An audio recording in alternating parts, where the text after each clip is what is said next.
So far, we've talked about aromatic compounds that are neutral, but we can change the number of electrons in something by making it an ion. And therefore, there's probably some aromatic ions out there because we can change the number of electrons that we have in a pi system by either adding some ions or electrons in or removing some. So let's look at one where we can add electrons in. So if we just started off with the cyclopentadienyl, then you'll notice that there is an sp3 hybridized carbon right here, and that's going to break up our aromatic ring, right? It's no longer a fully conjugated system all the way around the ring. But if instead we make this into an anion, just like this, so we'll put a lone pair up there, and that will carry a negative charge. Now we have the cyclopentadienyl anion.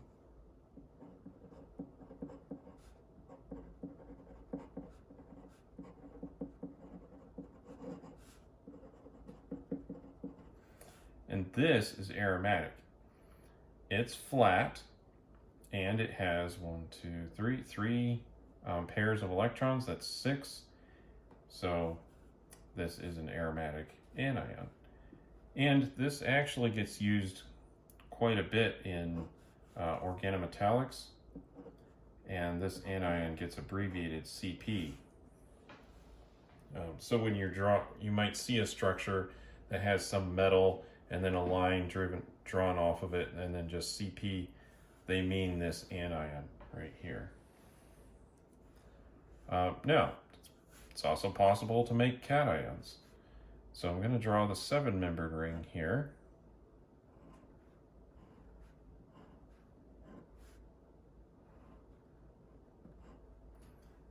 So this is cycloheptatrienyl. So we'll put 3 double bonds in here. And in this case, if we were to add electrons to this, we'd have 8 pi electrons, and that would be anti-aromatic if it was still flat at the end of that. So instead, we'll just take some away. Make a positive charge right up here. So now we have 6. It's aromatic, and it is flat as well.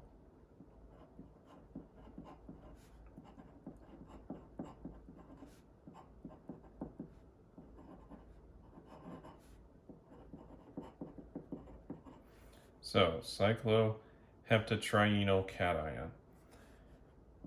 This also has another name.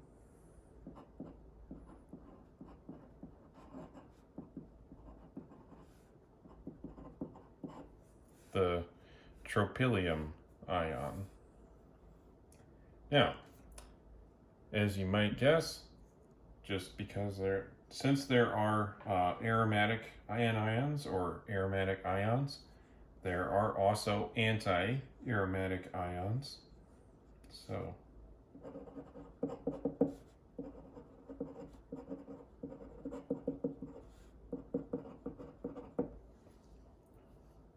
keeping with the similar structures here, we could try making a cyclopropenyl anion,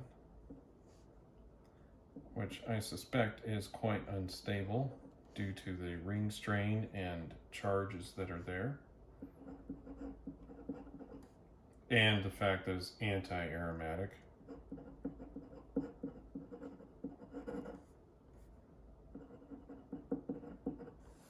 And then we could also do cyclopentadienyl cation. So instead of doing what we should do, making that an anion and adding the electrons here, if we subtracted some, this gets us up to 4, right? And this also is at 4 electrons. So that is an anti-aromatic number.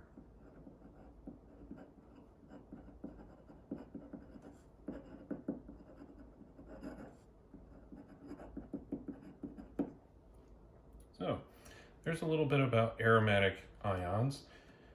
Obviously there are more, but this is just a sample for you to consider.